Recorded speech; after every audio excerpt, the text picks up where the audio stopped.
मालमत्ता खरेदी करताय, थांबा. एक मोठा गैरसमज आहे जो लाखो रुपयांना पडू शकतो.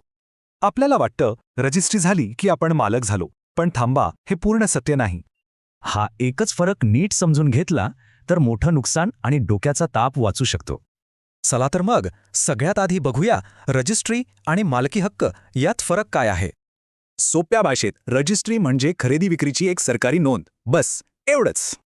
पण लक्षात ठेवा, ही फक्त नोंद आहे, तुमच्या मालकी हक्काचा अंतिम पुरावा नाही. मग खरा मालकी हक्क म्हणजे काय? म्हणजे त्या प्रॉपर्टीवर तुमचा पूर्ण, स्पष्ट, कायदेशीर अधिकार. म्हणजेच प्रॉपर्टीचं टायटल क्लिअर आहे, जुने व्यवहार बरोबर आहेत आणि कोणताही वाद नाहीये. थोडक्यात काय तर रजिस्ट्री ही प्रक्रियेतली फक्त एक पायरी आहे.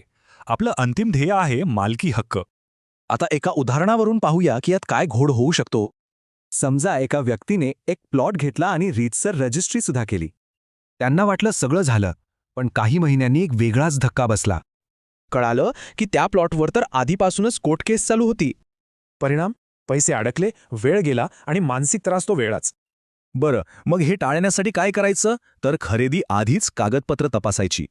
ही कागदपत्र म्हणजे तुमची सुरक्षा कवच. यातून प्रॉपर्टीचा सगळा इतिहास कळतो.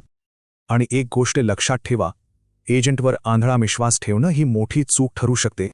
स्वतः कागदपत्र न तपासणं आणि वकिलाचा सल्ला न घेणं या 2 मोठ्या चुका आहेत. चला तर मग सगळ्यात महत्त्वाचा मुद्दा पुन्हा एकदा लक्षात घेऊया. हे वाक्य कायम लक्षात ठेवा. रजिस्ट्री झाली म्हणजे मालकी मिळालीच असं नाही.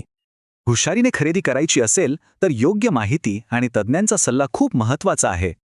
त्यामुळे खरेदी करण्यापूर्वी स्वतःला विचारा, आपण योग्य प्रश्न विचारत आहोत का?